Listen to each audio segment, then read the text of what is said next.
Bismillahirrahmanirrahim. Assalamualaikum warahmatullahi wabarakatuh. Waalaikumsalam warahmatullahi wabarakatuh. Alhamdulillah alladzi faddala bani Adam bil ilmi wal amali ala jami'il alam, wassalatu wassalam ala sayyidina Muhammad sayyidil arabi wal ajam wa ala alihi wa ashabihi ya nabi'al ulumi wal hikam. Allahumma ya muallim Adam wa Ibrahim, allimna ilma ma yanfa'una wanfa'na bima 'allamtana wa zidna faham. Amma ba'du, alhamdulillah, melanjutkan kembali dari pelajaran kita, yakni masih di fasal asbab tayammum, yaitu ada 3. Pertama dari yang 3 adalah faqdul ma', ketiadaan air. Ketiadaan air. Yang kedua adalah marad, yaitu adanya sakit yang tidak memungkinkan seorang untuk menggunakan air.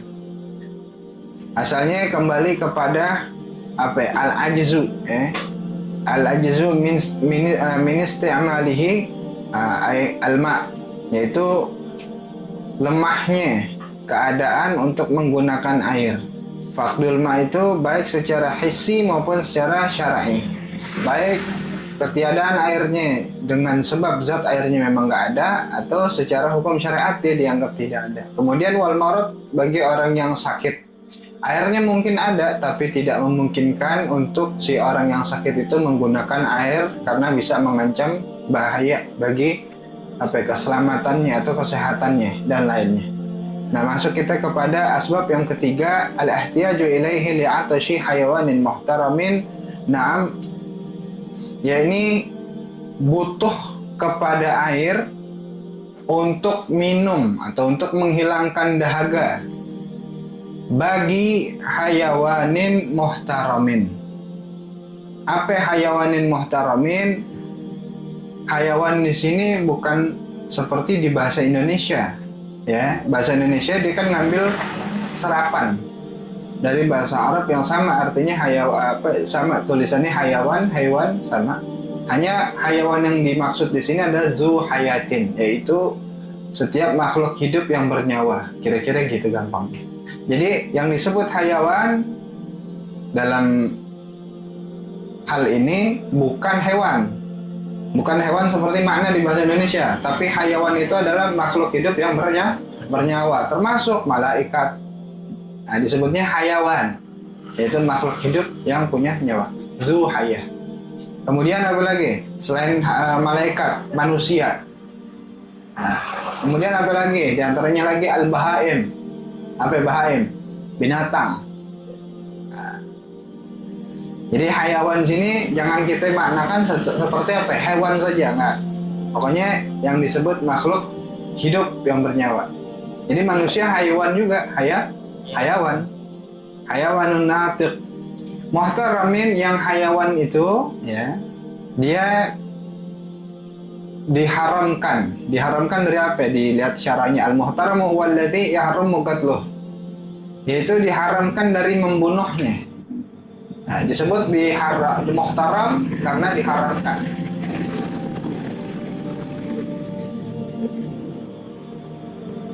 Iklan dulu tuh. Allah. Ada trek-trekan apa gimana? Kenceng banget. Nangkep nih? Ya. Hayawanin muhtaramin, yaitu makhluk hidup yang bernyawa yang dia diharamkan dalam syariat untuk dibunuh. Entah itu hewan dalam bahasa Indonesia atau bahaim, malaikat. Malaikat tentunya nggak mungkin. Jadi kita ambil 2 aja di sini, manusia dan binatang.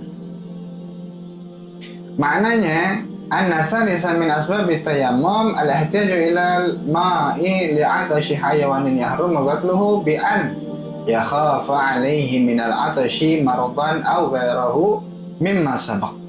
Yaitu butuh kepada air, ya. Keadaan di mana seorang butuh kepada air untuk menghilangkan hausnya, menghilangkan dahaganya, yang tentunya untuk hayawan yang haram dibunuh. Khawatir dengan air tadi dipakai untuk bersuci, seperti wudhu misalnya, sedangkan air ini hanya satu-satunya, untuk menghilangkan dahaga, tapi dia pakai tuh buat bersuci. Nah, nanti dia mengkhawatirkan apa? Marudon. Gara-gara kehausan, akhirnya apa? Dia jadi sakit. Ada ya, kalau sakit yang karena kehausan apa namanya? Dehidrasi. Gairahu mimma sabab, atau lainnya daripada sakit, misalnya bahkan sampai kematian. Maka keadaan seperti itu ya, dia boleh atau dapat sebab untuk menjadi tayamum, tidak menggunakan air, karena airnya katakan misal dia sedikit dan itu hanya untuk menghilangkan haus. Bagi siapa yang menghilangkan haus tadi? Hayawanin muhtaramin. Sawa'un kanal hayawan adamian am ghairahu lahu am li ghairihi wa sawa'un khafa alaihi halan am malan wa in zanna wujudal ma'i fih. Hayawan yang muhtaramin tadi baik itu manusia ataupun lain daripada manusia. Manusia atau lain daripada manusia, ya seperti hewan, binatang. Baik binatang, katakanlah binatang, baik binatangnya itu milik dia atau milik orang selain dia. Jadi ada air punya seorang, ya, kita contohin deh, misalnya Faisal punya air, dia jalan ambil temennya, yang temennya ini miara anjing untuk petunjuk jalan, anjing yang terlatih. Airnya punya Faisal, anjingnya punya temennya, tapi si anjingnya kelihatan dia aus. Nah, air tadi boleh untuk tidak digunakan wudhu demi untuk ngasih minum anjing. Nanti Faisal gimana cara sholatnya? Dia bisa dengan tayamum, dia masuk dapat sebab boleh tayamum. Meskipun tadi contohnya bukan miliknya si Faisal tuh anjing. Pun begitu juga digunakannya air itu saat ini atau nanti. Jika memang ada zon, ya, ada sangkaan bahwa nanti bakal ada air atau enggak ya, gitu. Artinya nggak pasti nih. Atau nanti nih si air masih ada, cuma kita pakai nanti deh. Gitu, kita pakai nanti, kita jalan aja dulu. Jadi nggak langsung dipakai saat itu.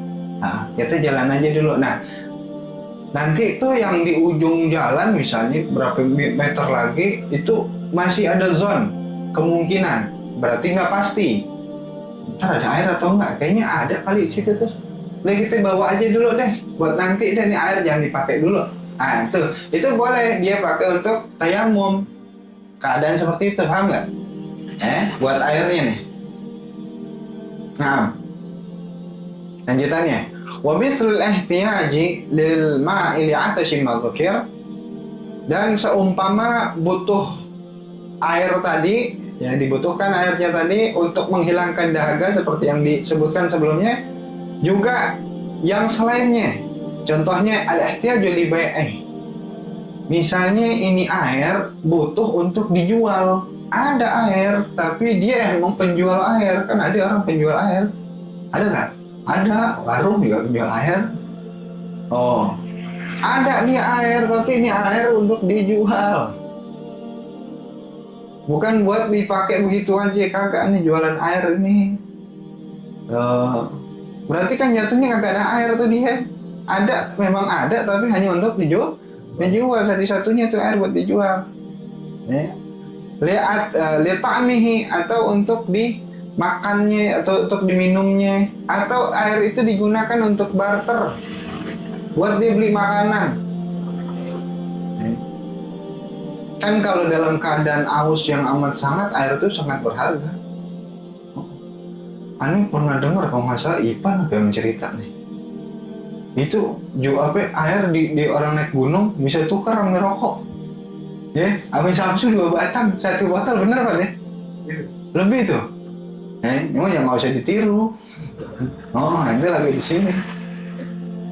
Itu saking berharganya itu air. Bisa buat dibarter dengan benda lain, makanan katakan. Ada air tapi buat ditukar sama makanan, maka untuk bersucinya dia dapat sebab boleh tayamum. Nah, aulidainin atau airnya ada tapi buat bayar utang. Nah loh, enak banget nih bayar utang pakai air. Hah? Ini terjadi biasanya di daerah yang bukan iklim tropis. Nah, ini air yang dimaksud adalah seperti misalnya di daerah-daerah kering. Seperti beli tadi, coba ini untuk bayar utang. Aulil ghasli najasah, atau air tadi ada tapi untuk membersihkan najis. Nah, untuk membersihkan najis maka pilih untuk membersihkan najis. Walau tatahhar bihi ma'al ihtiyaji ilaihi li syai' mimma dzakir sahha tuhruhu wa asim. Sekarang gimana kalau misalnya diterobos juga tuh, dia pakai air yang sedikit tadi, yang tinggal sisa satu-satunya segelas-segelasnya untuk wudhu, katakanlah untuk wudhu, dia pakai begitu tuh air, dengan menghiraukan tadi kebutuhan untuk menghilangkan dahaga, kebutuhan untuk menjaga dari kesehatannya. Paham maksudnya nih? Jadi air ini tetap dipakai. Bagaimana? Sah nggak wudhunya itu?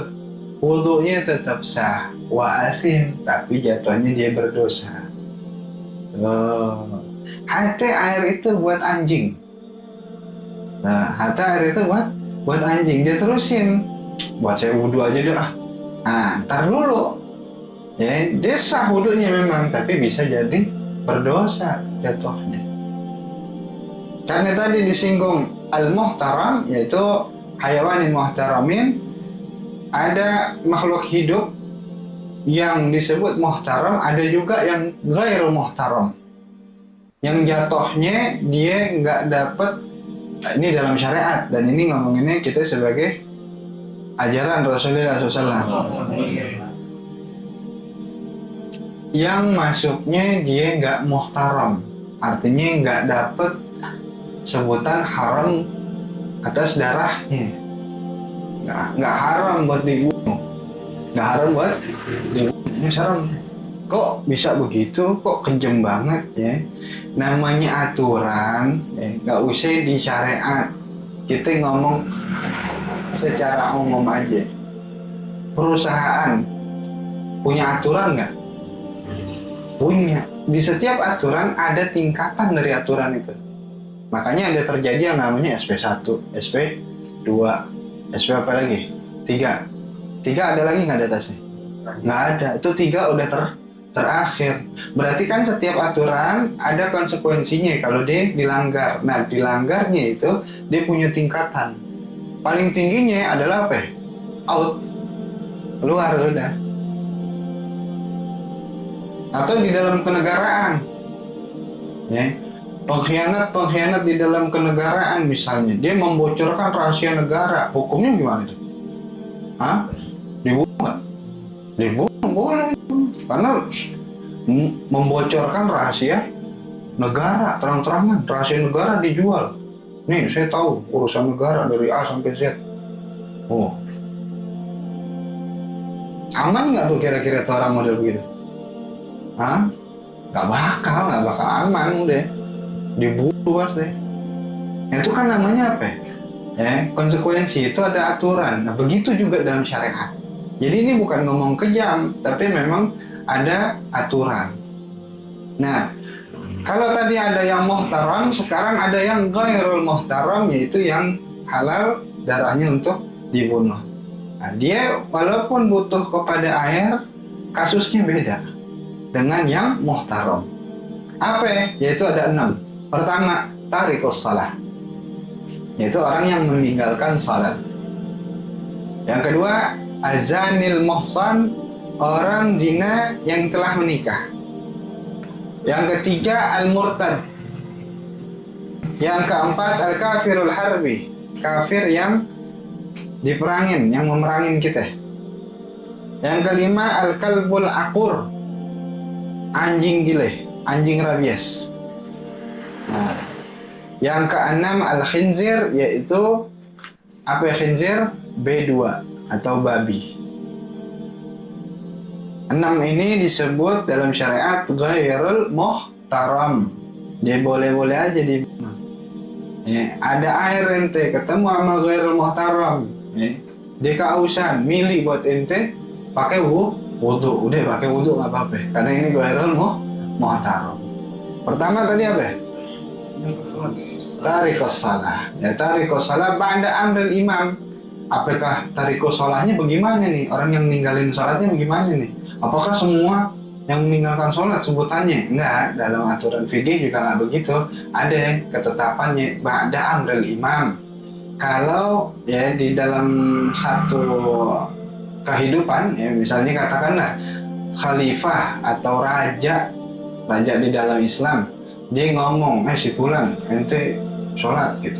Imamnya, pemimpin negara, pemimpin kerajaan katakan, udah ngomong suruh untuk sholat itu jangan ditinggalin. Nah kalau masih ditinggalin, wahwa man akhraja an jami' awqatihi kasala au tahawunan wa tusannu istitabatuhu fa in taba wa illa qutila hadda wa hukmul muslimin. Nah, jadi kalau misalnya udah dikasih tahu, ya udah dikasih tahu, nah berarti udah ada pemberitahuan dari si imam. Sedangkan dia keluar dari waktu sholatnya, berarti dia nggak ngerjain karena kasala, karena males, karena apa? Males. Au tahawuna, atau karena meremehkan, males atau meremehkan. Nanti aja dah, ini kan lebih penting. Nah itu kan namanya meremehkan tuh. Tapi bukan ngingkarin ya. Dua nih, males atau meremehkan. Begitu aja sampai keluar waktu sholat. Nah itu dia harus untuk apa? Taubat. Harus untuk taubat. Kalau dia taubat ya, maka hukumnya dia seperti orang muslim pada umumnya. Ya, pada umumnya. Berarti dia jatuhnya dosa, dia ninggalin sholat. Kalau dia nggak taubat, ya utilah, dia boleh dibunuh. Itu nanti penjelasannya di apa kitab yang lain ya. Amma idza tarakaha jahidan liwujubiha bahwa murtad wa sayati hukmah. Adapun jika dia meninggalkan sholat itu lantaran mengingkari, ini beda nih kasusnya nih. Mengingkari dari kewajiban-kewajibannya dalam sholat, katakan fahuwa murtad, maka dia masuknya murtad. Dia nggak dihukumi lagi sebagai muslim yang malas sholat. Dia dihukumi bukan muslim yang meninggalkan sholat, tapi dia hukumnya sudah murtad. Siapa tadi? Orang yang ngingkarin. Dia nggak ngerjain karena ngingkarin. Beda dengan orang malas. Makanya hukumannya orang yang meninggalkan sholat lantaran malas atau meremehkan tadi, itu hukumannya apa? Di dalam neraka Nabi ancam Sallallahu Alaihi Wasallam dengan apa? Dengan pakai sendal yang panas, yang sendalnya itu dipakai kepalanya yang mendidih. Nah, jadi beda tarikus salahnya kaslan karena malas, karena meremehkan, ya itu jatuhnya dia ditunggu taubatnya.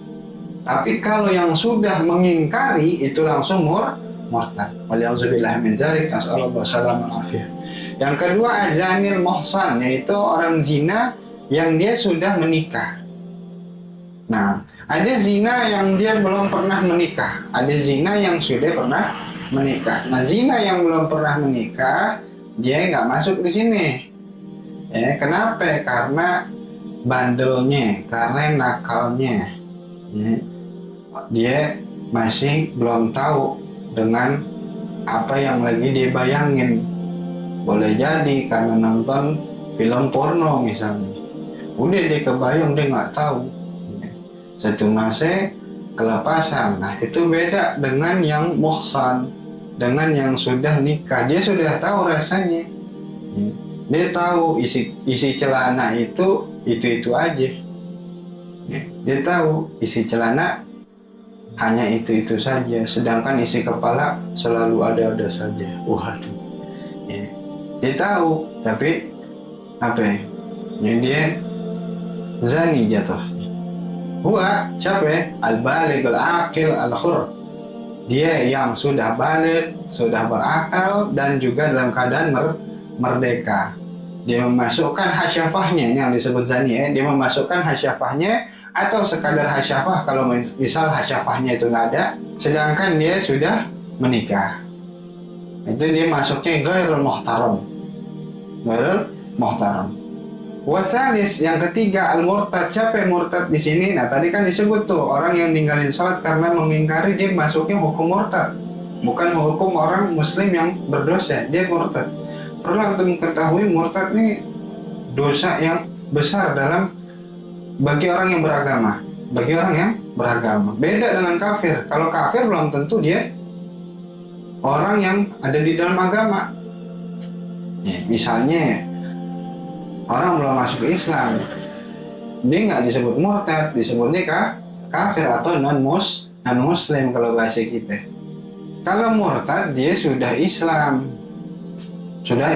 Islam tadi itu dia udah Islam, udah kenal sholat, tahu ngingkarin. Nah itu bisa kepada murtad. Wahwa kullu syakhsin yasihhu talaquhu bi'an kana mukallafan mukhtaran. Jadi setiap orang, siapa sih yang dikatain murtad tuh? Setiap orang yang dia melakukan penolakan dalam urusan Islam dengan penolakan yang sah penolakannya, benar-benar dia nolaknya benar-benar. Sholat sholat nggak penting ya. Beda dengan sholat nomor 2, yang pertama syahadat ya. Itu candaan Bang Ipan. Ini dia menolak dengan tolakan yang sungguh-sungguh beneran. Yang dia padahal seorang yang mukallaf ya, kita katakan bukan orang gila. Kalau orang gila udah maafin, atau anak kecil udah mukallaf. Ini mukallaf mukhtaran, tanpa ada paksaan, emang dia sendiri yang mau begitu ngomongnya. Hati-hati makanya. Kata al-Islama biniyati kufrin au gaulihi au fi'lihi. Maka saat itu dengan dia ngingkarin, dia mukallaf dengan tanpa terpaksa, dia telah memutuskan Islam di dalam dirinya, baik itu dengan niat, ucapan ataupun perbuatan. Tuh, jadi hati-hati. Orang misalnya baru niat, nanti saya kafir kan? Nauzubillah, contohnya dong ya. Misalnya gitu orang niat, si ini dah Imran yang mana ya? Kita kan takut juga ya maksudnya. Misalnya Imran ngomong gitu, kata si Imran, nanti saya jam 11 malam saya murtad. Ente ngomong gitu si Imran tuh, ngomong gitu. Itu nggak usah nunggu jam 11 malam, saat itu langsung murtad. Tuh. Jadi dengan niat sekalipun itu bisa langsung menjadi murtad. Hati-hati. Atau dengan ucapan atau dengan perbuatannya. Bagaimana? Wajib keadaannya. Kalau dia sudah melakukan itu, wajib ya untuk dia bertaubat, segera bertaubat. Kalau dia taubat, fa in taba bi ruju'i ila Islam, dia taubat, turika, sudah, dia dibiarkan lagi.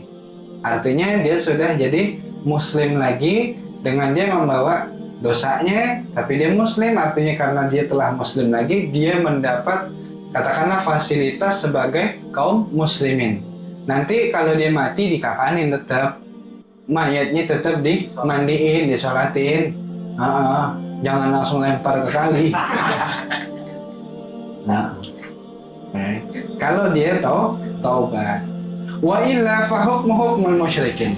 Kalaupun dia nggak mau taubat, maka hukumnya ya si orang yang tadi itu katakan murtad dia dihukumi dengan hukum orang musyrik. Maka tidak lagi wajib untuk sholatin kalau dia mati. Jadi itu hati-hati ya. Murtad itu juga paling besar arti begitu orang murtad dia langsung keluar dari al-muhtaram, hayawanin muhtaram, keluar dia dari itu. Bahkan kalau tadi itu misalnya tarikus sholat, orang yang sengaja ninggalin sholat datang ke rumah ente, itu kalau nggak salah di Tanbihul Ghafilin, kalau nggak salah minta maaf taruh, itu boleh kagak ente kasih minum, Datang bertamu kan disuruhnya apa? Ikrim doifaka kata Nabi. Oh kama qala sallallahu alaihi wasallam. Muliain tamumu. Muliain tamumu. Tamu datang kasih muliain. Adanya apa di rumah? Air minimal kasih air. Itu kan air tadi mahal, bisa buat bayar utang, bisa buat barter. Mahal air. Jangan diremehin. Ini doang. Jangan, air tuh mahal. Adanya orang itu biarin. Nah, kalau dia tarik sholat itu boleh apa? Untuk nggak usah dikasih. Jangan kasih minum. Dia daham biar mati lo kering. Jadi itu tarik sholat. Nah, lanjutannya mana tadi? Arabi, yang keempat, ghairul muhtaram, yang tidak termasuk muhtaram siapa?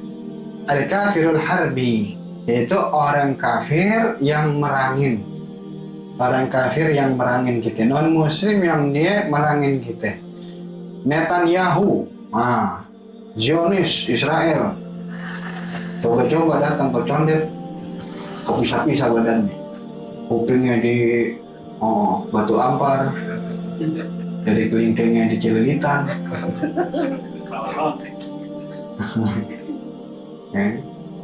Al-kafirul harbi yaitu orang kafir non-muslim yang dia merangin. Nah itu boleh diperangin lagi. Dia keluar daripada al-muhtaram. Itu yang haram untuk dibunuh. Berarti dia saat itu boleh untuk diperangin. Siapa ya? Tadi telah sulhalahu ma'na. Dia yang tidak ada perjanjian perdamaian. Dia merangin. Bikhilafi zimmi. Beda hal dengan kafir zimmi. Beda hal dengan kafir mu'amman. Kafir zimmi itu apa? Kafir zimmi katakan begini. Misalnya di satu negara dia tinggal di bawah naungan kerajaan Islam atau khilafah Islam, atau misal katakan dinasti Ottoman. Turki. Kan Turki luas tuh, dinasti Ottoman luas. Ada negara-negara yang dia bukan negara muslim, tapi tinggalnya di bawah naungan. Tapi mereka mengadakan perjanjian dan bahkan ada sesuatu yang dia bayarkan kepada khalifah, pimpinan dari dinasti Ottoman katakan saat itu. Ada yang dia bayarkan. Itu dia dapat keamanan seperti keamanannya kaum muslimin. Dia nggak boleh diganggu sama sekali. Bahkan rumah ibadahnya nggak boleh diganggu. Dia pokoknya lana amaluna walakum amalukum lakum dinukum waliyadin. Sampai begitu dia nggak boleh ada peperangan sama sekali. Itu haram bahkan kalau diperangi. Itu kalau zimmi. Nah, adapun mu'amman bedanya kalau zimmi itu kepada satu komunitas, satu negeri. Kalau mu'amman itu kepada perorangan. Aneh bawa seorang yang dia non muslim. Aneh bilang sama antum semua, dia tanggungan aneh. Barang siapa yang ganggu dia sama aja gangguannya. Berarti dia namanya kafir mu'amman. Dan dia perorangan jatuhnya. Itu doang bedanya. Adapun harbi dia yang memerangi. Dia di luar daripada al-muhtaram. Wal khamis al-kalbul akhur. Yang kelima adalah anjing gila atau anjing rabies. Berarti di sini gak semua anjing itu disebut ghairul muhtaram. Yang ghairul muhtaram hanya anjing gila atau anjing rabies yang kalau dia kira-kira ngeganggu masyarakat. Kalau kecakar atau kegigit orang jadi bukan sakit, kalau kegigit nggak usah rabies juga sakit. Ya Ridwan mau gigit orang juga sakit deh. Ini misalnya yang rabies yang orang jadi apa? Ya rabies gitu, kecakar jadi rabies. Nah, itu atau yang nggak jelas kalau malam-malam ngegonggong aja. Itu dia ghairul muhtaram. Misalnya anjing pelacak, anjing pelacak itu muhtaram dia. Haram buat dibunuh, nggak boleh. Itu punya air, bakal wudu dengan dia minta air, ngomong gitu ente.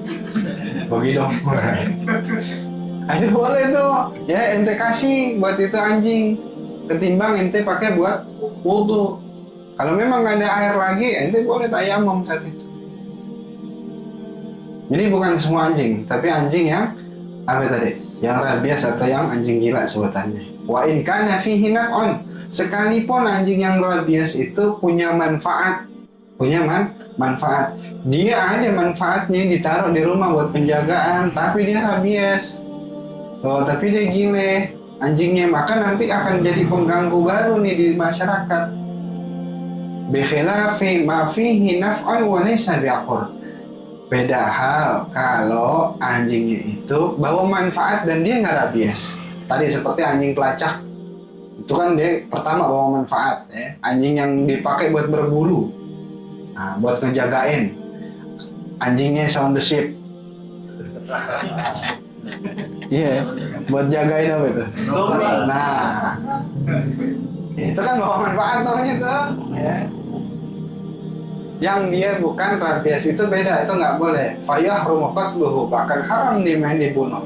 Nah, itu dalam Islam begitu, hati-hati, jangan mentang-mentang lihat anjing, wah ini boleh dibunuh, nggak boleh, ntar dulu. Haram dia jatuhnya kalau bukan anjing gila atau bukan rabies, nggak boleh. Amma ma la naf'a fihi wa la darar, faqala Syekhul Islam. Adapun kalau anjing yang tidak membawa manfaat dan tidak juga membawa mudarat, artinya dia bukan anjing rabies dan juga bukan anjing yang bawa manfaat, ya anjing liar aja biasa.